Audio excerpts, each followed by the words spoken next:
Bennett is the best character in the game. And I do think that we can say this pretty confidently without anybody arguing one way or the other. But what if I now throw a wrench into this whole argument to say that, you know, when it comes to amazing pairings in Genshin Impact, you got a whole slew of them, but Bennett Xiangling probably floats up to a lot of people's mind, and I would argue a lot of people run this, and I mean veterans do run this. I actually have a lot of account reviews where a lot of newer players actually haven't built Xiangling. They have built Bennett, but not Xiangling. However, back to the conversation with Bennett. I think a lot of the times when people bring up this duo Xiangling-Bennett, that they lean more towards Bennett, saying, oh no, Bennett is the one that drives this. Bennett is the one that makes this work. But recently, I've really stopped to consider that, is it really Bennett that makes Xiangling work, or Bennett only makes Xiangling better?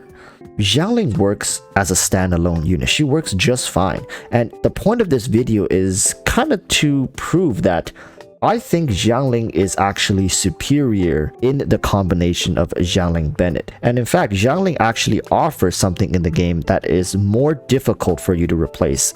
In fact, I think Xiangling is currently impossible to replace. But Bennett, not so much. Many teams have gone forward, especially transformative reaction teams, have gone forward to function just fine. In fact, they actually don't even have a need for Bennett, and putting Bennett into those teams would actually be a damage loss. And very soon, I think Xiangling, with the introduction of Dendro and Sumeru, will actually slot into new teams without the need of Bennett, potentially. So while you guys are probably now thinking about, oh no, there's no way Bennett is not better than Xiangling, Bennett is way better than Xiangling. In fact, Xiangling doesn't even work without Bennett. That's quite an exaggeration, but I'll let that one slide. People, just to remind you, don't get it twisted here. Currently, it is far easier to find a Bennett replacement than a Xiangling replacement. In fact, there is no Xiangling replacement. If you're looking for a specific off-field pyro carry, Xiangling is your only option. And a lot of her pros do come from the fact that she can sustain so much damage while not even being on the field, while also having it be pyro, which is a crucial element that interacts with electro, hydro, cryo, and nemo in such a wondrous way. In fact, if you guys ever heard of vape load or over vape, you would understand how important of an element pyro is to a lot of reactions in the game. And if I were to make an analogy saying, if the team is a car and each piece makes up the component of it, Xiangling is like the engine while Bennett is the wheel and Raiden is the fuel. Because the point here should be that Xiangling and Bennett are much like nowadays Yelan and Xingqiu. They are almost inseparable. While yes, if you strictly want to say, oh, but I really need my Bennett in this other team that doesn't work without Bennett. Sure, Xiangling can work without Bennett, but she's really damn good with him, and he's really damn good with her.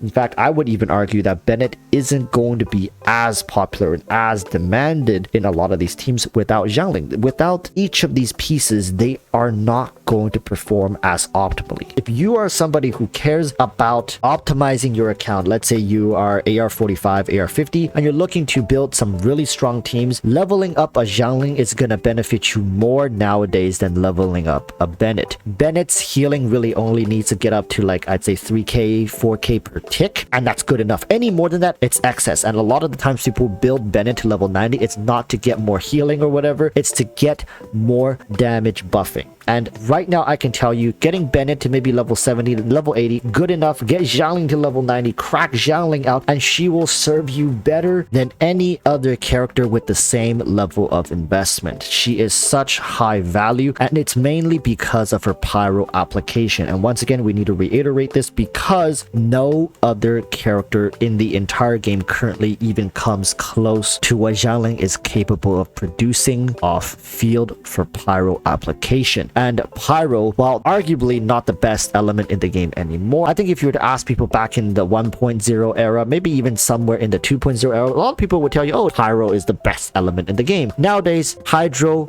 Anemo likely have taken a higher position when it comes to priority and just general usefulness, but Pyro nonetheless is a crucial element to a lot of powerful teams. Case in point being you have the Tartaglia, Kazuha, Xiangling, Bennett team, you have the Raiden, Xinqiu, Xiangling, Bennett team, you have triple Pyro teams that consists of one on-field Pyro, that could be your Hu Tao, that could be your Klee, that could be your D-Look, that could be your Yoimiya, and then you have Xiangling, you have Bennett, and then you have Kazuha as well. This team is not so popular, but it's quite common. It's more common than you would believe, especially if you have activated C6 Bennett, which is really good in this particular team. And of course, you can have a variation of the Raiden National you can have Raiden with Kazuha and Xiangling and Bennett. For the most part, I think people need to understand that Bennett and Xiangling have become this inseparable duo. And I think a lot of people who argue that Bennett is better would say that, well, Bennett can function without Xiangling, but Xiangling can't really function without Bennett. And I would argue against that, because it's not that Xiangling cannot function without Bennett, it's that it would be such a waste to not include Bennett in a Xiangling team, to not only get double pyro, but also to let Xiangling snapshot Bennett's burst skill. It's just too good of a combo. In fact, I think Xiangling Bennett is in contention for one of, if not the best duo in the game, and it's up there with characters like Yelan Xingqiu, Yoimiya Yunjin, Hu Tao Xingqiu, Ayaka Kokomi, Ito Goro. In modern Genshin, there's so many different teams that you can play and so many different characters that you can build, but at the same time, you need to keep the game refreshing and enjoyable by keeping it fresh for yourself. And one of the ways to do that is having access to one character that fits like 3 to 4 different team comps. And Xiangling, Bennett, Xingqiu, Kazuha, Sucrose, these characters can fit in so many different teams with slight tweaks here and there to make each team feel like they are way more broken than they should actually be. And if you look at recent 4 stars, none of them come close really to these original few that HoYoverse had released all the way back in 1.0. And while I continuously hear people saying, oh my god, Bennett is so good, oh my god, Xingqiu is so good, Sucrose is amazing, while people say Xiangling is really good, I don't ever see people say to prioritize her. And this is me telling you guys, prioritize her. Prioritize Xiangling over Bennett. She is going to be the one dealing the damage, whereas Bennett is going to be the one facilitating that environment. Just like how Bennett can be slotted into other teams without Xiangling, Xiangling could be slotted into other teams without Bennett, although neither will function or will make those teams perform as well as when they're on the same team.